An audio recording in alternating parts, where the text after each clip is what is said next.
हालत है। किनकी बदौलत ये हालत बनी है उनको आज कोई नहीं कोसता, मगर ये समझकर आपको जनता के बीच में जाकर बताना पड़ेगा कि किस तरीके से इस सांप के चमन को उजाड़ने का काम मिलकर उन लोगों ने किया था। बुजुर्गों, युवा साथियों, मैं तो एक शेर अकबर इलाहाबादी का पढ़ सकता हूं, जो स्थिति मेरे साथ और इस संगठन के एक एक साथी के साथ पिछले 5 साल में बीती है। हम आ भी करते हैं तो होते हैं बदनाम, वो कत्ल करते हैं तो चर्चा भी नहीं होती।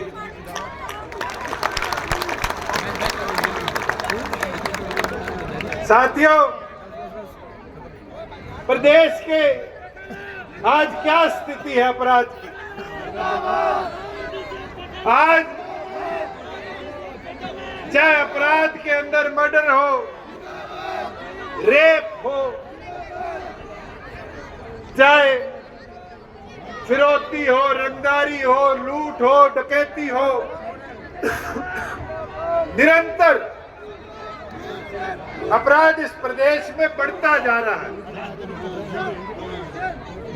और प्रदेश का मुखिया कहता है गुंडों भाग जाओ, प्रदेश का डीजी कहता है गुंडे थार में बुलेट में आते हैं। अरे अपराधियों को पकड़ो, अपराध को रोको, मगर इस प्रदेश को तो बचाओ। क्या हालत है? जलेबी बनाने वाला हो, जूता बेचने वाला हो, ढाबा चलाने वाला हो, मुख्यमंत्री या खुद का व्यवहार विभाग शराब का ठेकेदार हो, राजनीतिक व्यक्ति हो, डॉक्टर हो, हर प्रकार से लॉ एंड ऑर्डर इस प्रदेश का निरस्त हो चुका है। मैं एक चीज जो पिछले दिनों घटना हुई उसके ऊपर कहना चाहूंगा कि टूटे हुए पोल ने दिया खिलाड़ी मार, खत्म कर दिए इस प्रदेश के सारे रोजगार, अपराधी सारे विदेश में फरार, मगर इनको कातिल नजर आती है बुलेट और थार।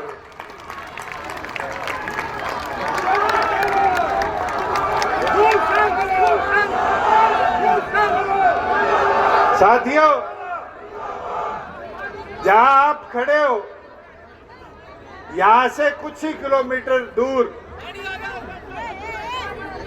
खेल के मैदान में हमारे एक युवा साथी के साथ जो घटना हुई, उसके बाद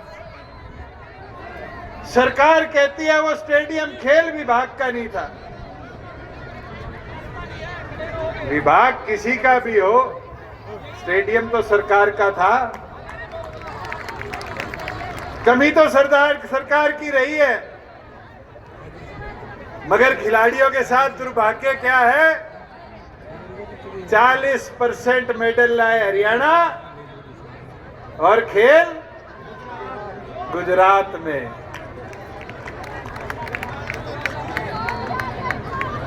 आज ऐसी स्थिति बन चुकी है, कॉमनवेल्थ गेम जैसे के लिए गुजरात चुना गया, औद्योगिक सब्सिडी देनी हो केंद्र सरकार ने तो गुजरात चुना गया, और अब तो हमारे मुख्यमंत्री की नकेल भी कहां है? कहां है?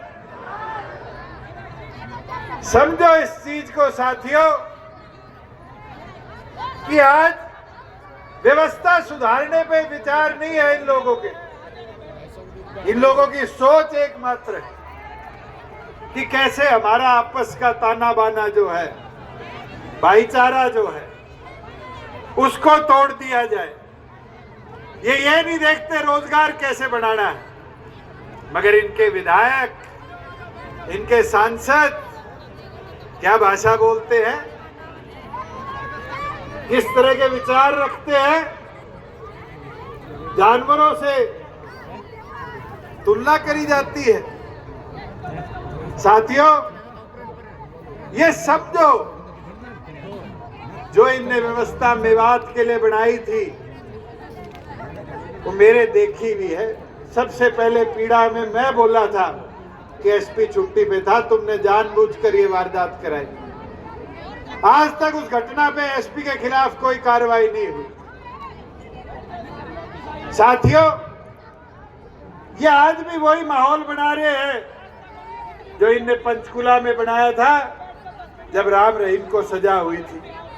लोगों को आमंत्रित किया, फिर उन पे डंडे बरसाए, लाठियां बरसाई, उनकी जान गई। ये वो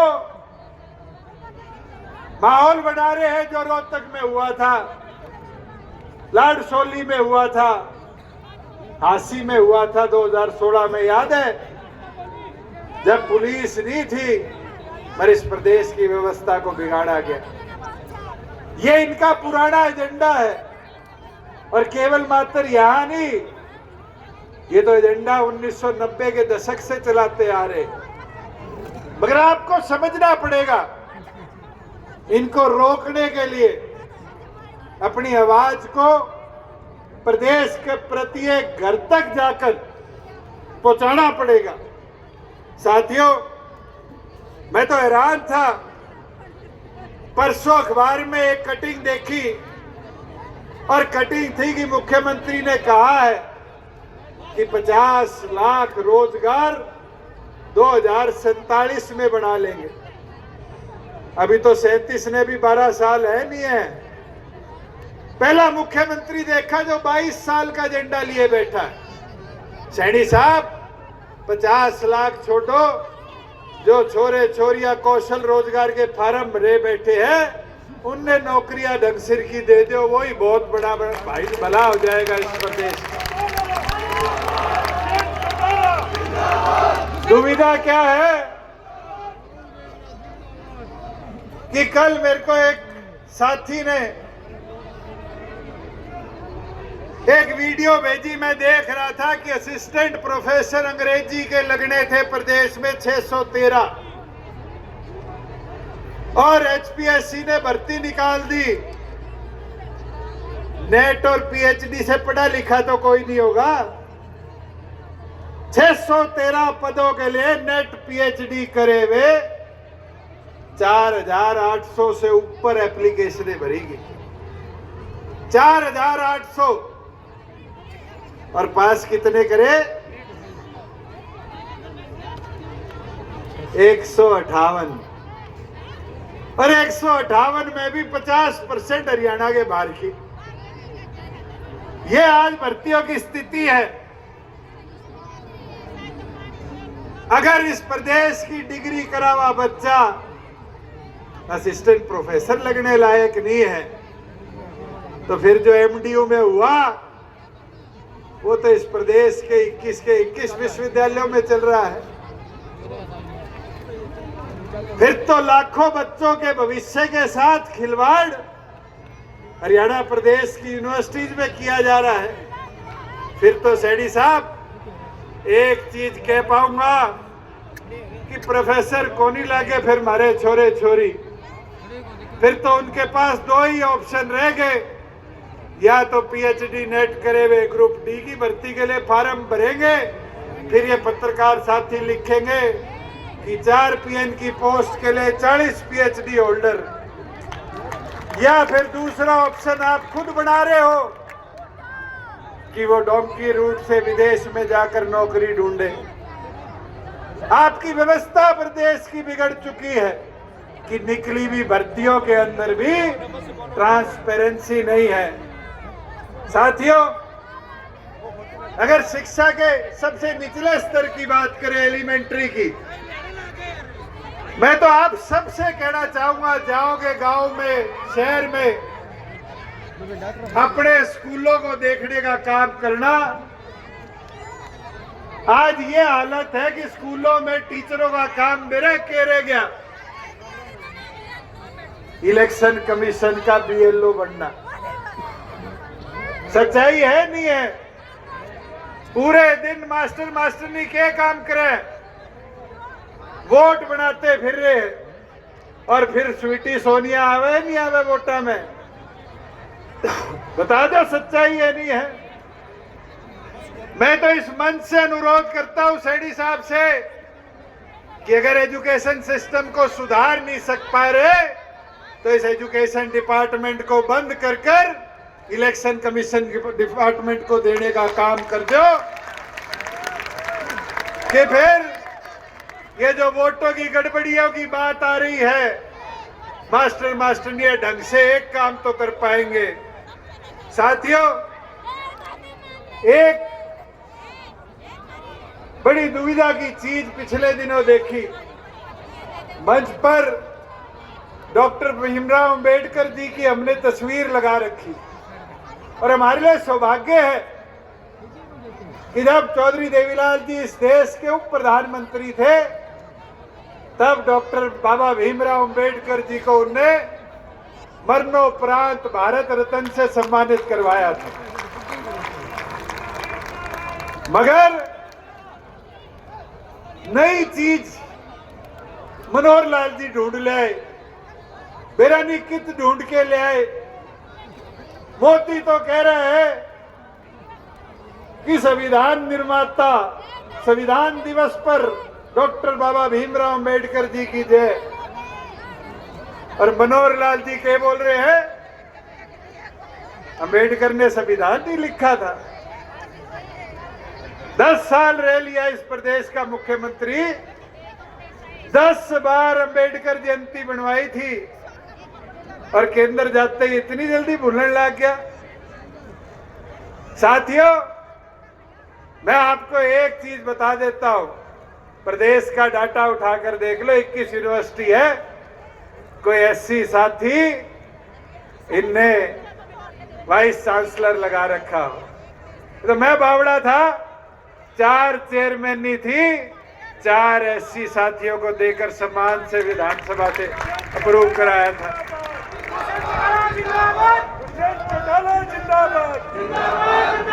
एससी समाज के रक्षक जिंदाबाद। साथियों, आज राजधानी पे खतरा है।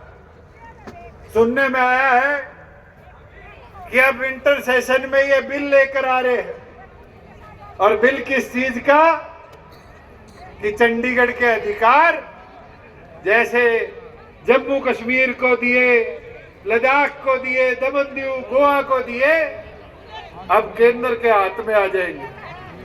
तो फिर तो हमारी राजधानी भी गई। हमने प्रयास किया था नई विधानसभा की जमीन मिल जाए, केंद्र ने वो प्रस्ताव भी फेंक के मारा।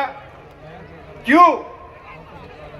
क्योंकि ये जानते हैं कि आज विधानसभा में बैठे 90 के 90 सदस्य गूंगे और बहरे हैं, कोई लड़ाई लड़ने जोगा नहीं है। ये तो एक काम कर सकते हैं, जैसे खेत में आपा खड़े हैं, इस खेत में अगर कोई किसान पराली जला दे तो पुलिस वाला आके उस पर पर्चा दर्ज कर देगा, और फिर मेरी फसल मेरा ब्यौरा से उसकी सरकारी खरीद रोक देंगे। ये तो किसान को प्रताड़ित करना जानते हैं। और इस बार तो घीसा गाल दिया सैनी ने, जीरी लेके गए थे सारे मंडी में। मैं पूछना चाहता हूं, 4.5 साल में थारी जीरी बिकी थी नहीं बिकी थी ढंगता है? मैं इस बार कह रहा बिरान भी नहीं, इस बार तो किसान की रेरे माटी करी। जीरी 350 सस्ती, बाजरा 800 सस्ता, और आज चले जाओ हिसार में, फतेहाबाद सिरसा मंडी में नरमा ट्रालियों में पड़ा है, 1500 2000 सस्ते में भी खरीदने वाला नहीं है। मगर आपकी आवाज उठाएगा कौन? जब विधानसभा के अंदर कोई बोलनिया नहीं होगा। मेरे साथ अमरजीत विधायक थारे जुलाने का तो था, जो हजारों एकड़ में पानी खड़ा होता था, अड़ अड़ के पाइपलाइन डलवा के आज फ्लड मुक्त करा गया नहीं करा गया? 350 करोड़ रुपए मेयर से साइन कराए हुए हैं सड़कों के। पूरे जुलाना में सड़कें बढ़ा गया नहीं बढ़ा गया? आज सारा हरियाणा यहाँ आया है, कोई आने में दिक्कत हुई हो? साथियों, हमारी बहन है और आप लोगों ने भी यहां जिता दिया, मगर सोचो 1 साल के अंदर कोई अमरजीत के बराबर का 1% काम भी करा पाई है हल्के में? मैं तो इतना आपको बोल सकता हूं, ताकत आपने देनी है, जिताओगे आप, डॉक्टर अजय सिंह चौटाला जी के कंधों को मजबूत करोगे आप, हम तो आपके साथ खड़े होकर लड़ते रहेंगे। विधानसभा में भेजोगे तो विधानसभा में आपकी लड़ाई लड़ेंगे, पार्लियामेंट में भेजोगे तो पार्लियामेंट में आपकी लड़ाई लड़ेंगे। मैं पार्लियामेंट में था, 14 और एमपी थे, कोई ट्रैक्टर लेके गया हो दूसरा, कोई खड़ा होके हर रोज आपकी लड़ाई लड़ता हो। यह समझना पड़ेगा आपको कि आपकी लड़ाई कौन लड़ सकता है। मैं तो इतना जरूर बोलूंगा कि आज इस सरकार ने कमेरे को और कमजोर करना शुरू कर दिया। ये मेरी माताएं बहनें बैठी है, 2100 रुपए के योजना लेके आए, लाडो लक्ष्मी योजना। ना लाडो को लाभ मिला ना लक्ष्मी को लाभ मिला, और फॉर्मेलिटी कर दी, इतनी ज्यादा बिजली का बिल ना हो, 1 लाख से ज्यादा परिवार की आय ना हो। यह तो अखबार का डाटा है। इस लाडो लक्ष्मी योजना के चक्कर में 7000 विधवाओं की पेंशन काटने का काम इस सैनी सरकार ने किया। ये बूढ़ों से वादा किया 2 साल बाद 200 रुपए पेंशन बढ़ा देंगे 1 नवंबर से। आज तो 7 दिसंबर आली, तो 1 रुपया बढ़ के भी आया हो, जबकि लगभग 38,000 बूढ़ों की पेंशन काट दी। और इस परिवार पहचान पत्र ने जिस बीपीएल की सीमा को हमने 1,20,000 से बढ़ा के 1,80,000 किया था, आज उस बीपीएल कार्ड की श्रेणी में से 6,84,000 बीपीएल कार्डों के भी कार्ड काटने का काम इस सरकार ने किया है। साथियों, मैं तो इतना बोल सकता हूं कि ये लड़ाई आपकी है। आप लोगों ने इस लड़ाई को लड़ना है। साथियों, एक विनती निवेदन मेरा, पार्टी आप लोगों को, संघर्ष आप लोगों ने करना, मगर जैसे आज काम किया है, मैं 22 के 22 जिला अध्यक्ष बैठे हैं मंच पर, प्रभारी बैठे हैं, हल्कों के जिलों के प्रभारी बैठे हैं, प्रधान बैठे। एक बार इनके लिए जोरदार तालियां बजाएं। इन सब की मेहनत थी,